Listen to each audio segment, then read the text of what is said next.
ta bonté, plus de ta fidélité. Voilà ce que nous désirons ce matin, Seigneur. C'est encore plus de toi, parce que c'est toi que nous voulons. C'est toi dans ton amour. Plus de ton amour encore. Nous voulons plus de toi. Plus de toi encore. Encore et encore. Élève la voix. Élève la voix. Allez,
Ce que j'aimerais voir aujourd'hui, et certainement la semaine prochaine, c'est que quand on est sous la grâce, Dieu a tout accompli. Mais il y a un domaine où Paul va dire à plusieurs reprises à Timothée de combattre.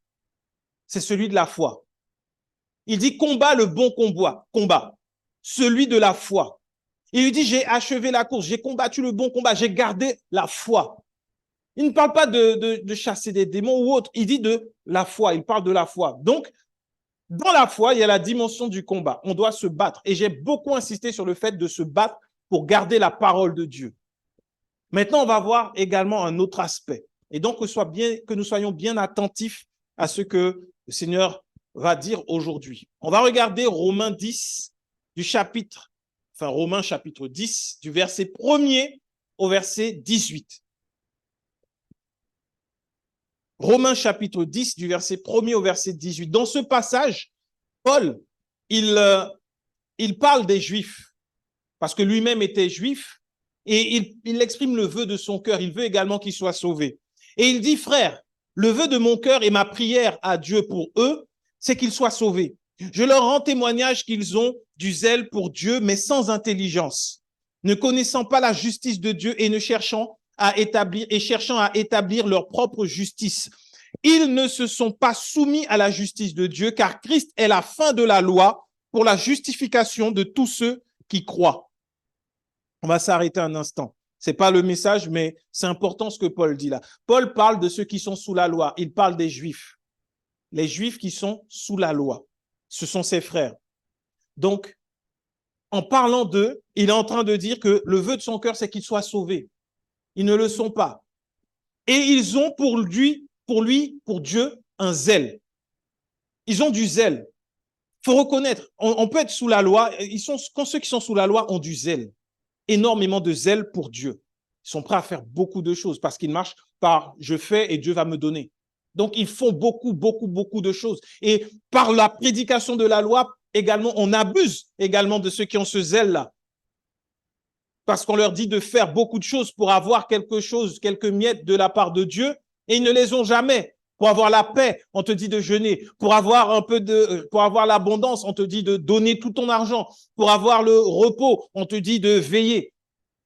Alors que c'est pas ça. Mais c'est un zèle. La preuve en est, c'est que lorsque, et j'ai pu le voir, ceux qui sont sortis de la loi, ils sont comme vidés. Ils n'ont plus de zèle.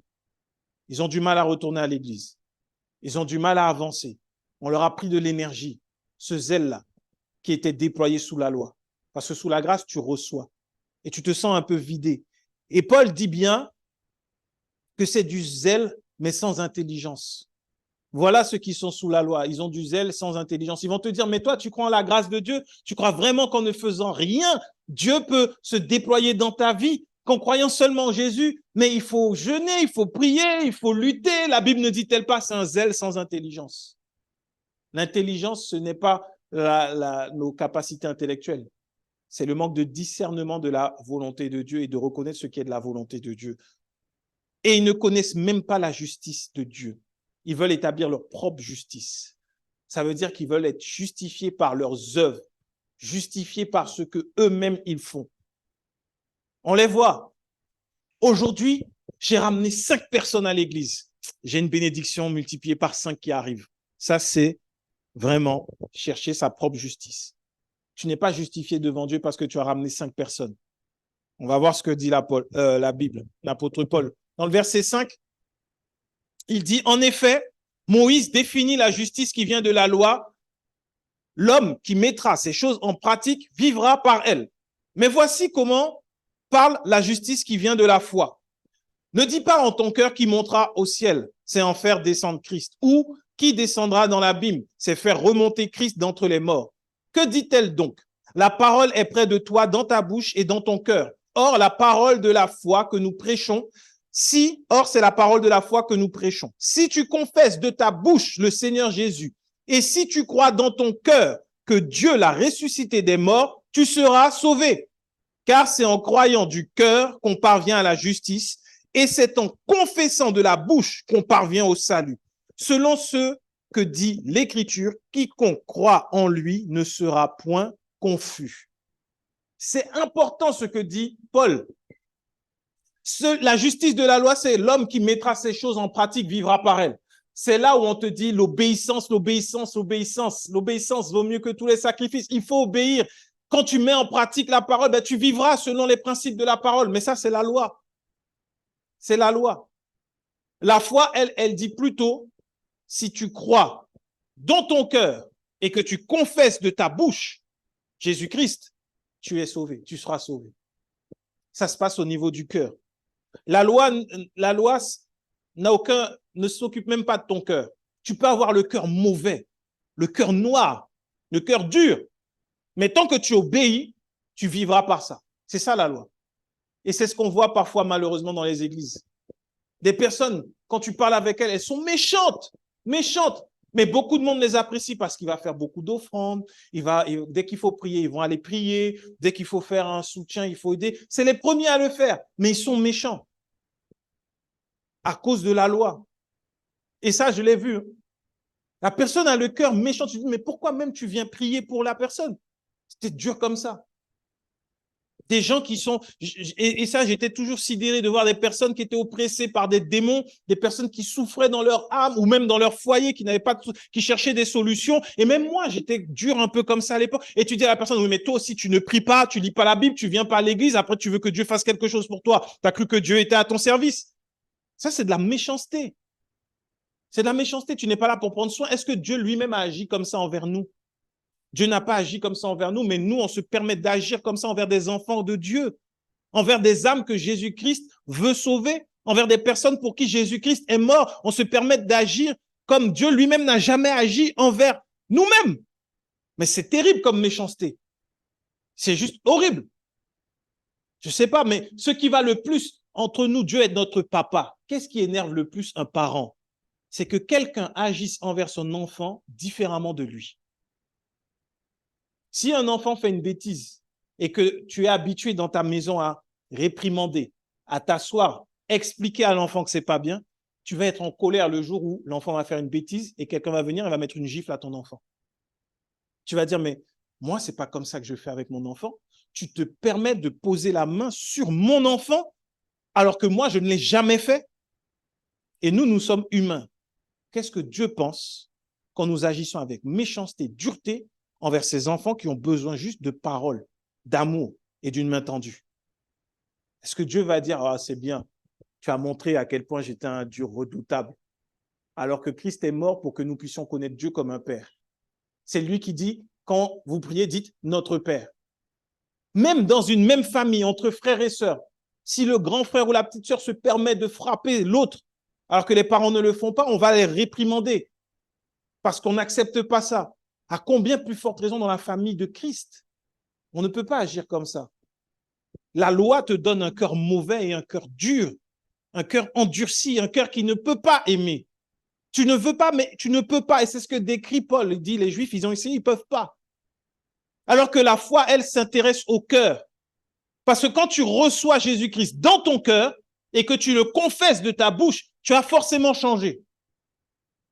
L'amour a pénétré en toi. Tu n'es plus le même. Je crois au Seigneur Jésus-Christ et je confesse qu'il est mort pour moi à la croix. Quand tu dis ça publiquement, on va attendre de toi les mêmes œuvres que celles de Jésus-Christ. On va attendre que de toi sorte de l'amour. Tu ne peux pas dire je crois en Jésus-Christ et je condamne mon prochain. Jésus-Christ ne l'a pas fait.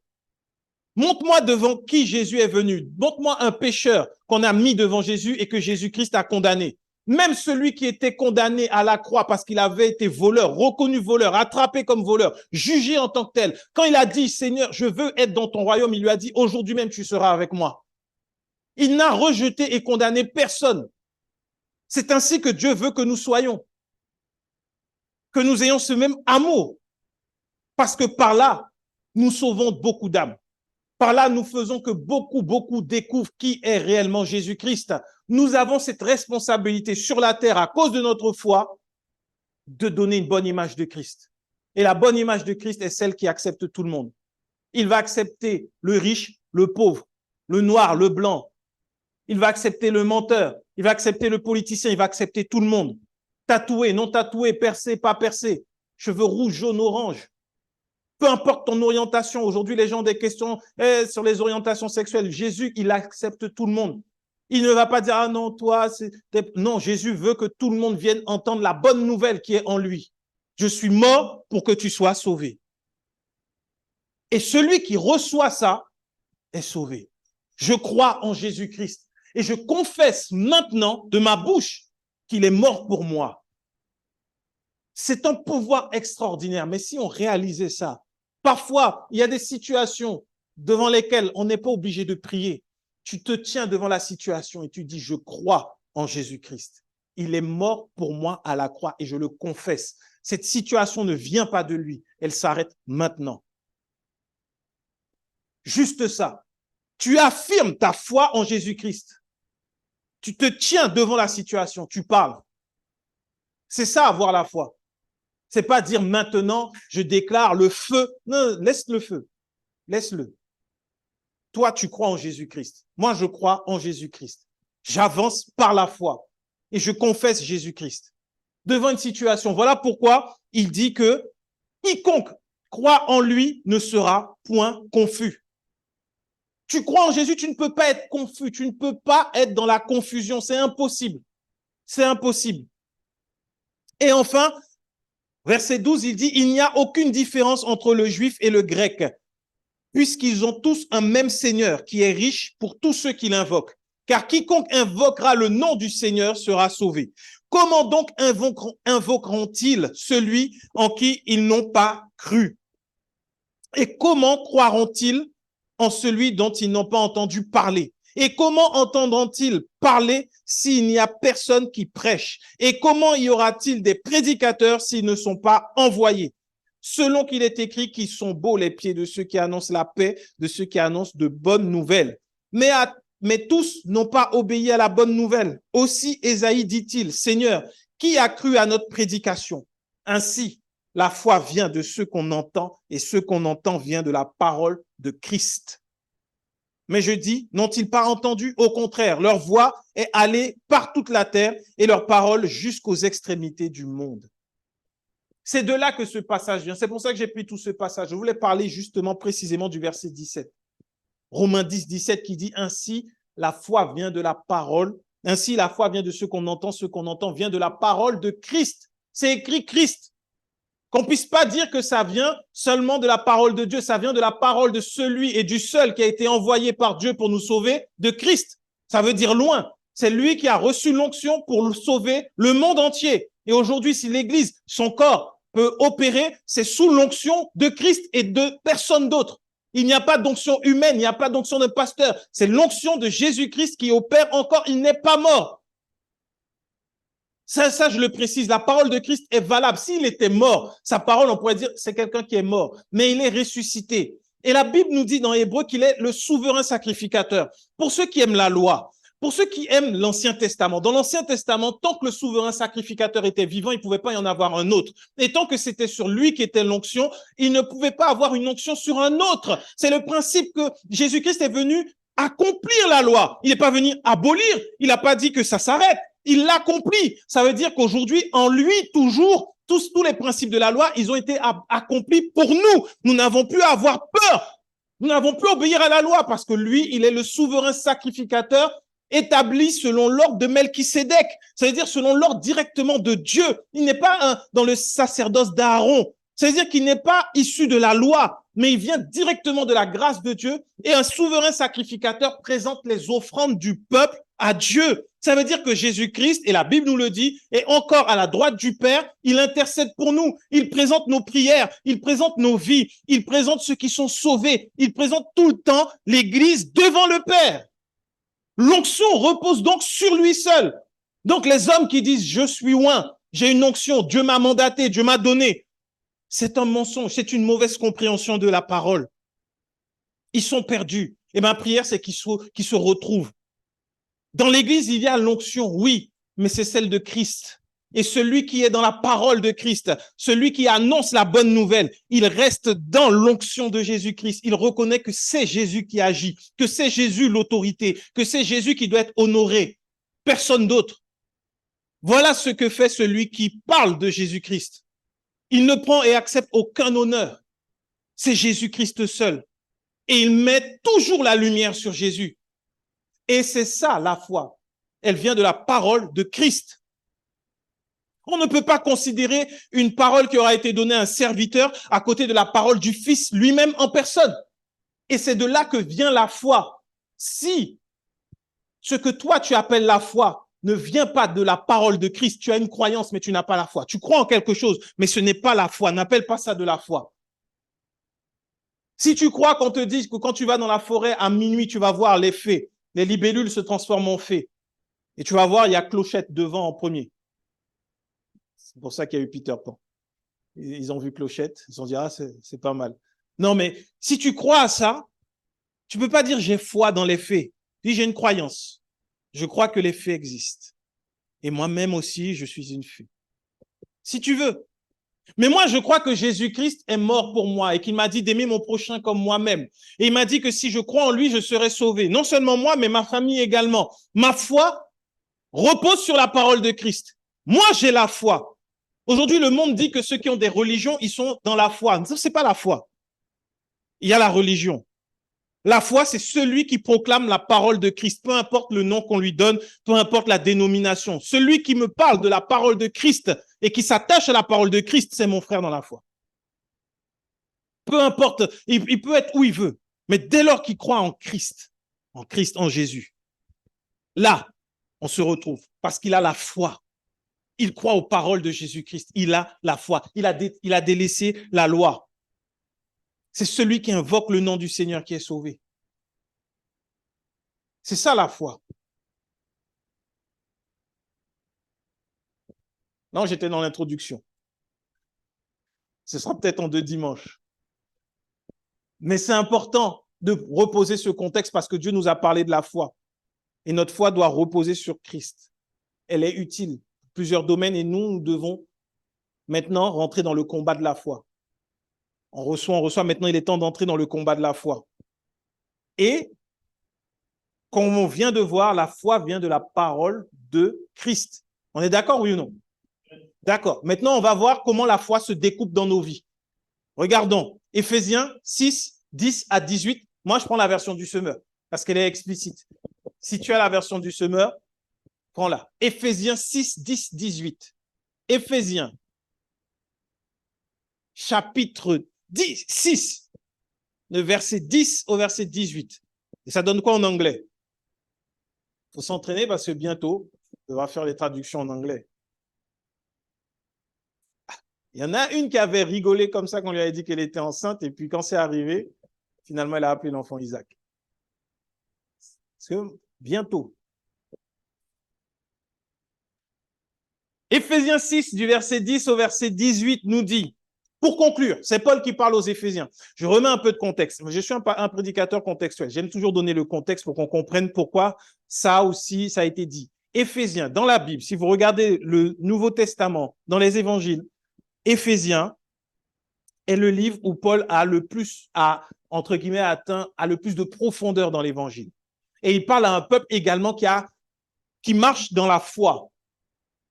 Et c'est dans Éphésiens qu'il fait cette prière extraordinaire où il dit, je prie que vous puissiez découvrir quelle est la hauteur, la largeur, la longueur, la profondeur de l'amour de Dieu envers vous et de comprendre en fait. Et donc Paul, il est arrivé à un moment de sa vie où vraiment il est dans une communion parfaite avec le Père et il reçoit pleinement. Et donc là, il parle aux Éphésiens et après leur avoir parlé, leur avoir écrit une longue lettre, il dit, pour conclure, puisez votre force. Allez chercher votre force dans le Seigneur. Dans le Seigneur. C'est important. Dans le Seigneur. Dans le Seigneur. Il y a quoi dans le Seigneur? Nous allons puiser notre force dans le Seigneur. Il y a la parole, il y a la vérité dans le Seigneur, il y a l'amour, il y a la joie. Mais normalement, et c'est important, on en parlait en plus ce matin entre frères et sœurs, mais dans le Seigneur, Jésus-Christ est le Seigneur. On parle de Jésus-Christ. Et dans le Seigneur, il y a son épouse. Il est la tête de l'Église. Donc, tu peux également, lorsque tu te sens faible, trouver de la force à l'Église avec tes frères et sœurs. Quand l'amour est là, quand la grâce est déployée, quand la parole de vérité est annoncée. Tu peux puiser de la force dedans.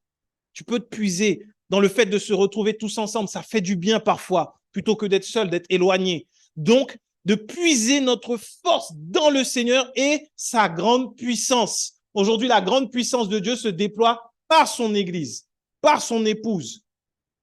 Par son épouse. Donc, puisez votre force dans le Seigneur et dans sa grande puissance. Revêtez-vous de l'armure de Dieu afin de pouvoir tenir ferme contre toutes les ruses du diable. Car nous n'avons pas à lutter contre des êtres de chair et de sang, mais contre les puissances, contre les autorités, contre les pouvoirs de ce monde, des ténèbres et contre les esprits du mal dans le monde céleste. Une autre réalité également dans la grâce.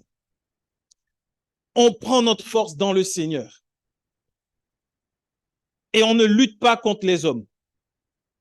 On ne lutte jamais contre quelqu'un fait de chair et de sang. On ne se bat pas. On ne se bat pas contre eux. Donc, on ne demande pas la mort du méchant. On ne demande pas la mort de la sorcière.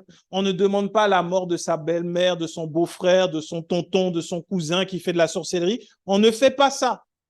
On va prier parce qu'il y a des puissances qui agissent dans le monde spirituel.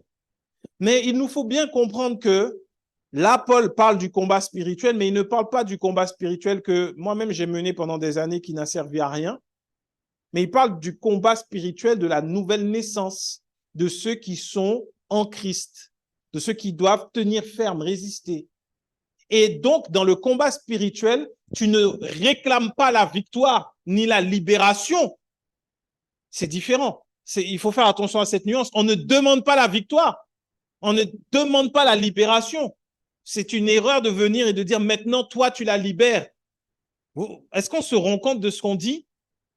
Un démon agite un corps et on dit au démon de libérer le corps. C'est pas possible.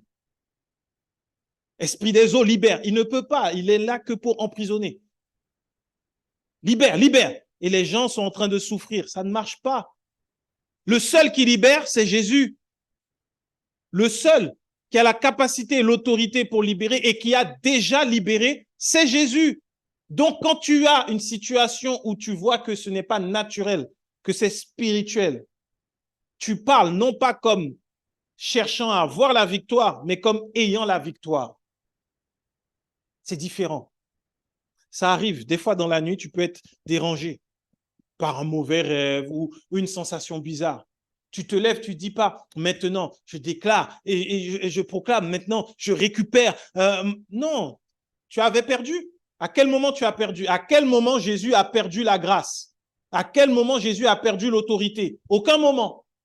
Tu te lèves et tu dis maintenant, moi, en tant qu'enfant de Dieu, tout ce qui vient pour déranger ma nuit, moi, je suis en Christ. Je dors en paix. La paix est mon héritage. Tu as dû te tromper, tu pars. Tu pars. Je n'ai pas de temps avec toi. Tu es vaincu. Il n'y a aucun vainqueur qui perd du temps avec le perdant. D'ailleurs, même si tu regardes un match de boxe, quand le gars, il a tellement mis à l'autre, il l'a mis KO, l'arbitre vient lui dire arrête, arrête, c'est bon, tu ne donnes pas des coups à celui qui est par terre encore, c'est fini. Sauf que les chrétiens ont l'impression que le diable, il n'est jamais KO. Il faut tout le temps donner, il faut tout le temps donner, il faut tout le temps donner des uppercuts, des coups de poing parce que le diable, il reste debout. Or, la Bible nous dit clairement qu'il a été vaincu. Il est perdant. Il a tout perdu. Christ l'a dépouillé. Il est à terre. Tu avances, tu t'en occupes pas. Le petit démon ou je ne sais quoi qui est venu te déranger, tu dis excuse-moi. J'ai pas de temps à perdre avec toi. Moi, je suis dans la victoire. Tu essaies de voler quelque chose que tu ne peux pas voler. C'est ma paix. Je garde ma paix et je m'endors tranquillement. Ne viens plus. Tu n'as aucun droit de revenir. Je suis caché en Jésus-Christ. Si tu veux revenir, va voir Jésus. Si tu peux revenir et rester avec Jésus, reviens. Il faut faire ça. Il ne faut pas avoir peur. Hein. Non, parce que des fois, on se dit, oui, mais c'est compliqué ce que tu dis. Si tu peux déranger Jésus-Christ, reviens. Moi, je suis en Jésus. Là, tu as vraiment l'autorité. Ce n'est pas celui qui va venir et puis parler en langue et puis feu, c'est n'importe quoi. J'ai vu des... Bref, on ne va pas rentrer dans les détails. Mais la véritable autorité, c'est ça. Et c'est là, je ne développe pas trop parce qu'on va les développer un peu après. Donc, je reviens sur le passage de la foi. Donc, après avoir dit qu'on, voilà, donc c'est ces entités, donc ça peut arriver sous la grâce que tu aies, des fois, des entités spirituelles qui viennent te déranger. Mais il n'y a pas besoin d'avoir peur. On est tranquille. On demeure dans la foi. Et il dit, c'est pourquoi, par rapport à ça, c'est pourquoi endosser l'armure que Dieu donne afin de pouvoir résister aux mauvais jours et tenir jusqu'au bout après avoir fait tout ce qui était possible. Tenez ferme. Ayez autour de la taille la vérité pour ceinture. Revêtez-vous de la droiture en guise de cuirasse. Ayez pour chaussure à vos pieds la disponibilité de servir la bonne nouvelle de la paix. En toutes circonstances, saisissez-vous de la foi comme d'un bouclier avec lequel vous pourrez éteindre toutes les flèches enflammées du diable. Prenez le salut pour casque et l'épée de l'esprit, c'est-à-dire la parole de Dieu. En toutes circonstances, faites toutes sortes de prières et de requêtes sous la conduite de l'esprit. Faites-le avec vigilance et constance et intercédez pour tous ceux qui appartiennent à Dieu.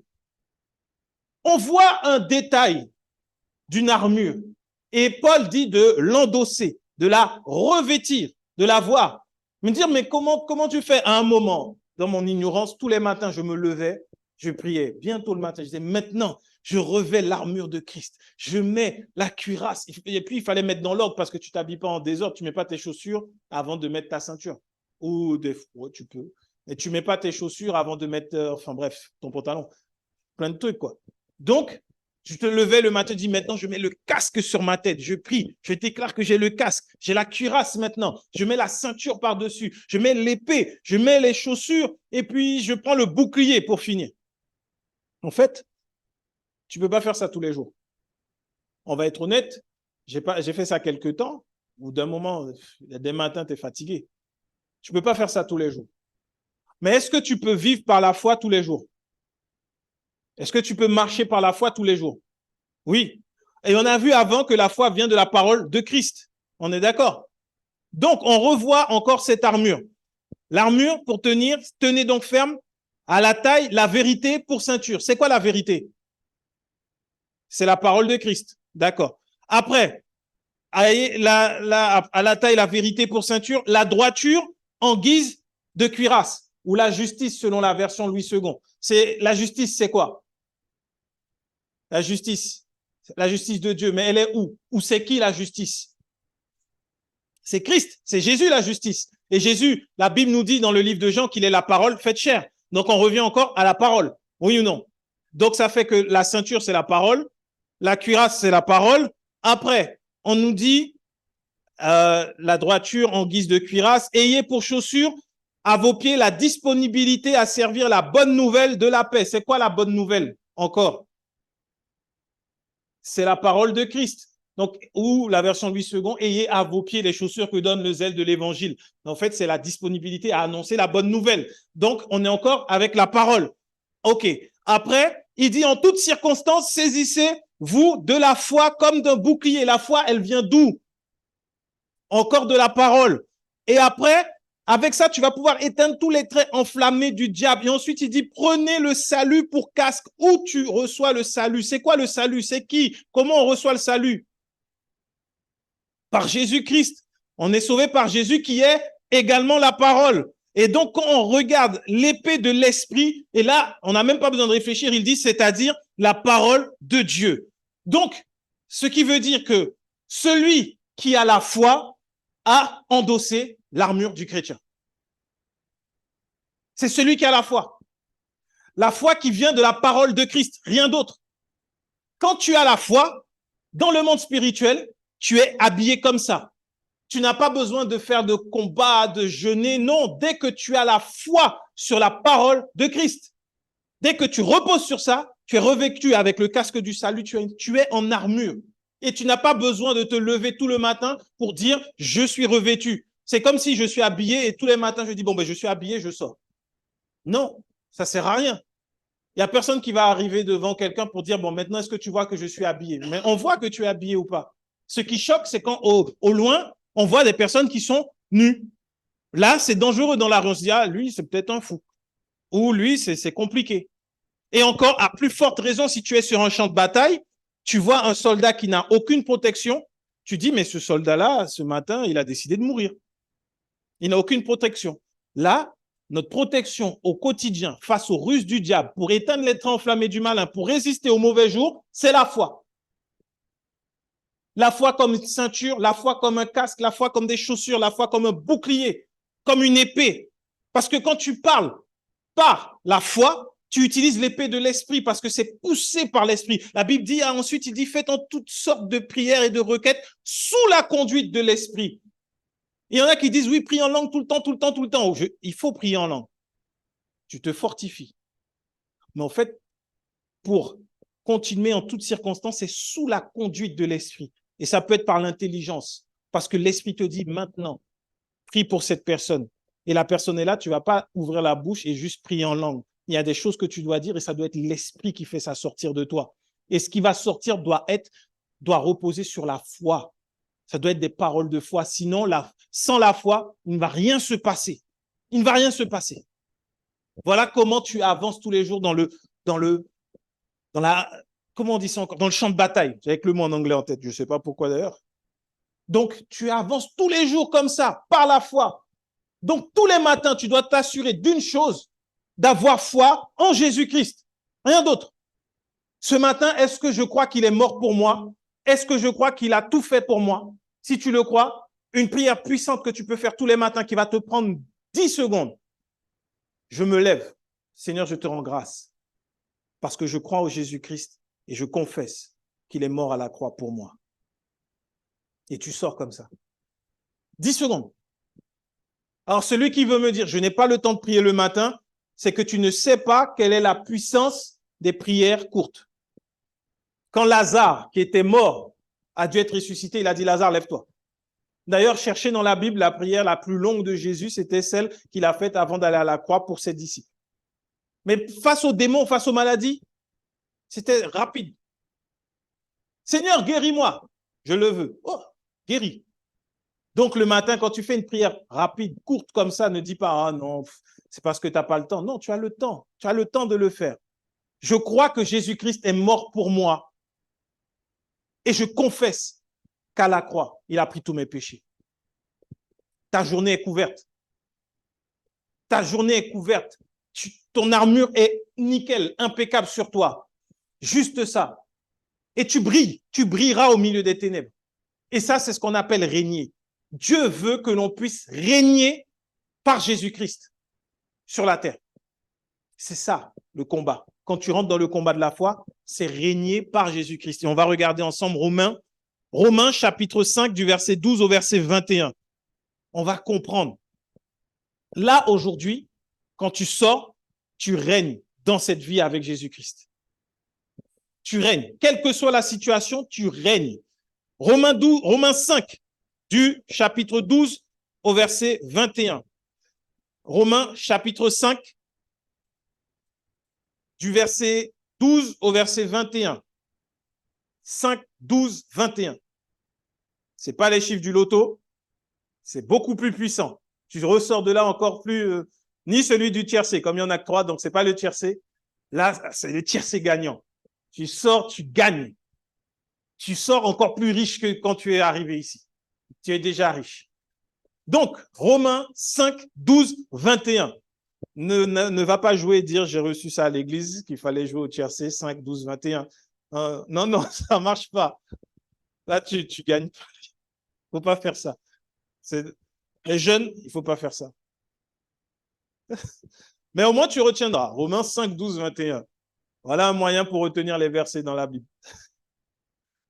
Alors, c'est écrit, c'est pourquoi, comme par un seul homme, le péché est entré dans le monde et par le péché la mort, et qu'ainsi la mort s'est étendue sur tous les hommes, parce que tous ont péché, car jusqu'à la loi, le péché était dans le monde. Or, le péché n'est pas imputé quand il n'y a point de loi. Cependant, la mort a régné depuis Adam jusqu'à Moïse sur ceux qui n'avaient pas péché par une transgression semblable à celle d'Adam, lequel est la figure de celui qui devait venir. Je m'arrête quand même 2 secondes parce qu'il y a trop de choses importantes là.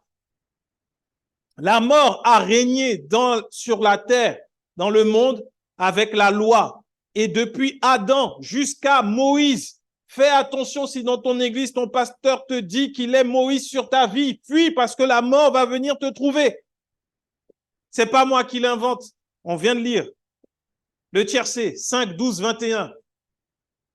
La mort a régné depuis Adam jusqu'à Moïse. Jusqu'à Moïse, ça veut dire jusqu'à ce que la loi soit accomplie par Jésus-Christ. La mort a régné.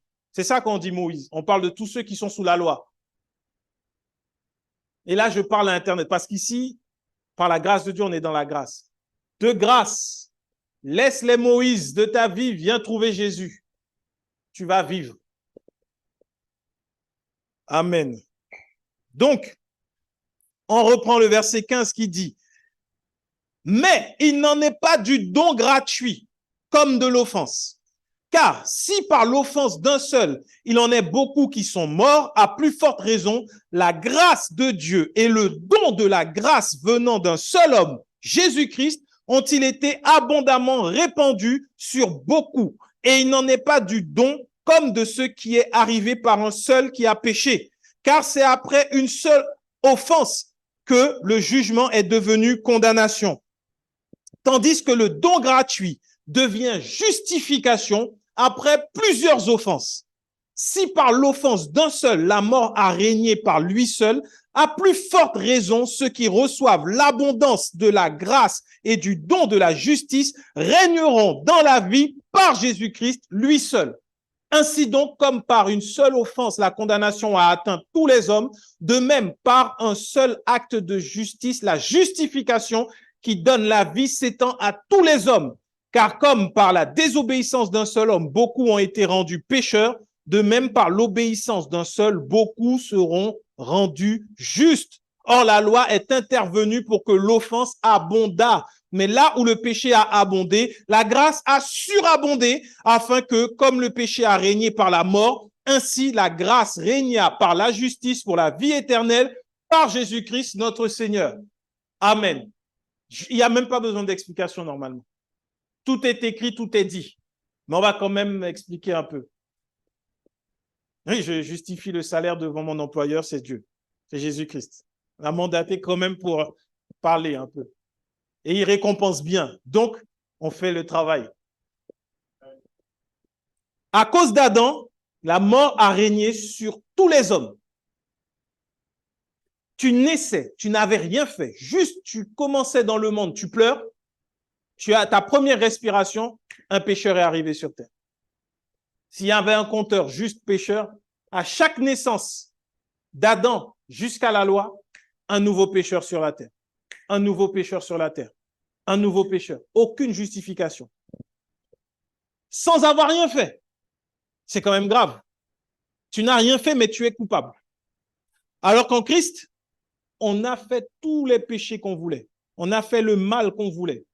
Parce que Christ a obéi. Parce que Christ lui-même, il a offert sa vie et qu'il a obéi, dès que tu acceptes Jésus au compteur du ciel, un nouveau juste est né. C'est ce qu'il explique. Tu as fait beaucoup de péchés. Tu as menti, tu as volé, tu as fait tout ce que tu pouvais comme péché. Dès que tu crois en Jésus-Christ, un nouveau juste est arrivé. Un nouveau juste. Un nouveau juste. Parce que tu crois en Jésus-Christ. Et une fois que tu crois en lui, ce que l'apôtre Paul nous dit au verset 17, si par l'offense d'un seul, la mort a régné par lui seul, à plus forte raison, ceux qui reçoivent l'abondance de la grâce et du don de la justice régneront dans la vie par Jésus-Christ lui seul. Tu dois régner dans cette vie par Jésus-Christ. On va voir maintenant, le règne, c'est quoi? Le règne, c'est pas être un despote dictateur. Régner par Jésus-Christ, c'est être comme lui-même. Tu règnes. Est-ce que tu as déjà vu quelqu'un qui règne, qui est en train de trimer pour se demander, mais qu'est-ce que je mange à midi? Est-ce qu'aujourd'hui, on va prendre les rois naturels. Est-ce que tu imagines que le roi Charles, le matin quand il se réveille, il dit, qu'est-ce que je vais faire à manger aujourd'hui? Est-ce que je vais manger des pâtes? Est-ce que je vais manger du riz? Est-ce que ce sera du poisson? Et il regarde, bon Camilla, qu'est-ce que tu cuisines? Est-ce qu'on a des courses à aller faire? Il ne se pose pas cette question-là. Pour nous, c'est tellement logique. Le gars, il arrive juste dans la pièce, il s'assoit, il mange. Il ne se demande même pas qui va faire la vaisselle. Et nous, en Christ, on est appelés à régner avec Christ. Ça veut dire qu'il y a des choses, tu ne t'inquiètes même pas. Et Jésus-Christ nous l'a dit. De ce que tu vas manger, tu ne t'inquiètes pas. Quand tu es dans la foi, tu ne t'inquiètes pas. De où tu vas dormir, tu ne t'inquiètes pas. De comment tu vas t'habiller, tu ne t'inquiètes pas. Et devant une situation, et c'est ce que je disais tout à l'heure, quand tu as revêtu l'armure, quand tu es sur le terrain, le champ de bataille, tu n'es pas comme un simple soldat. Tu n'es pas là comme étant le soldat qui est en première ligne. Tu es là parce que tu règnes. Tu règnes, tu as l'armure de Dieu lui-même. Quand tu as l'armure de Dieu lui-même, donc on voit l'autorité de Dieu, pas la tienne. Et il dit par Jésus-Christ. On va voir le par, ce que ça veut dire. Par Jésus-Christ. Donc quand tu es sur le champ de bataille, tu ordonnes et les choses vont se faire. Les généraux, quand ils sont sur le champ de bataille, et là, les généraux, ce n'est pas les grands pasteurs, ce ne sont pas des généraux. Nous tous, parce que Dieu a fait de nous un royaume de sacrificateurs. Nous tous, nous le sommes. Nous tous. Il n'y a pas un pasteur qui a plus d'autorité qu'un autre. Pas du tout. Quand tu es sur le champ de bataille, tu dis, bon, à partir de maintenant, maladie, tu sors de là. Tu règnes. Tu règnes depuis l'œuvre de Jésus-Christ. Tu règnes en Jésus-Christ. Tu règnes parce que tu crois en Jésus-Christ. Tu t'appuies sur l'œuvre de la croix. Tout est accompli. Là où il y a une situation anormale. Et c'est comme ça que tu vas faire les bonnes œuvres que Dieu a préparées d'avance. À partir de maintenant, oppression, tu arrêtes maintenant au nom de Jésus. Par le nom de Jésus, maintenant, je dis oppression, tu t'arrêtes. Par le nom de Jésus, pauvreté, tu t'arrêtes. Par le nom de Jésus, calamité qui poursuivait mes enfants, On s'en fiche que les enfants soient ou non en Jésus-Christ. Toi, tu es en Jésus-Christ. Toi, tu es en Jésus-Christ. Tu parles maintenant et ça s'arrête. Et quand l'enfant vient et te dit que ça s'est arrêté, tu dis oui, j'ai prié et Jésus-Christ l'a fait. Qu'il sache que ce n'est pas toi, mais c'est Jésus-Christ qui l'a fait. On est en position de force en Jésus-Christ. Quand nous sommes en lui, ça veut dire que dans le champ de bataille, on a l'armure, mais nous sommes cachés dans un tank indestructible qui s'appelle Jésus. Et c'est ce tank-là qui envoie les missiles. C'est lui qui a vaincu. C'est lui qui a vaincu. On ne cherche pas, d'ailleurs, on ne cherche même pas à avoir la victoire. On sait déjà qu'on a la victoire. On avance par la foi. Tu peux être dans le tank, les yeux fermés, le tank est automatique. Tu dis juste, bon, là, il y a un ennemi qui m'embête. Boum, c'est fini. Toi, tu es en paix. C'est pour ça qu'il nous a donné sa paix. Tu es dans un champ de bataille, mais tu es en paix. Demande à un soldat si quand il est en guerre, s'il est en paix. Il n'est pas en paix. Nous sommes la seule race, j'ai envie de dire. Quand on est en guerre, on est en paix. Notre guerre, c'est pas la nôtre. Nous, on est en paix. Et tu te tiens comme ça. Et tu parles par la foi aux situations. Par Jésus-Christ. Et le par là, j'ai cherché un peu, ça veut dire dia. C'est le mot grec dia. Le par. Ça veut dire que quand tu règnes dans la vie par Jésus-Christ, ça veut dire à travers. Ça ne veut pas dire que c'est moi, c'est pas toi. À travers Jésus-Christ, tu règnes dans cette vie. Que ce soit dans un lieu, dans le temps ou par les moyens. Ça englobe le lieu, l'espace, le temps et également les moyens. Ça veut dire que pour réussir ce dont tu as besoin, c'est en Jésus-Christ. C'est par Jésus-Christ que tu règnes. Les moyens. Le lieu, le temps, les moyens. Et ça veut dire également en Jésus-Christ. Tu règnes à travers Jésus-Christ et tu règnes en Jésus-Christ. Par lui. C'est la raison pour laquelle tu règnes, c'est parce que tu es en Jésus-Christ. Et pour finir, ne sors pas de Jésus-Christ. Ne quitte pas Jésus-Christ. Ne te retire pas du manteau de justice de Jésus-Christ, ni du manteau de sa grâce. Reste en lui et tu régneras par lui. Ne te détourne pas de Christ pour aller sous l'autorité d'un homme. C'est le plus grand malheur de l'enfant de Dieu. De quitter celui qui l'a sauvé pour aller vers une créature également. C'est une idolâtrie dont on ne parle plus assez. Par et en Jésus-Christ. Par la foi, nous régnons en Jésus-Christ dans cette vie. Amen.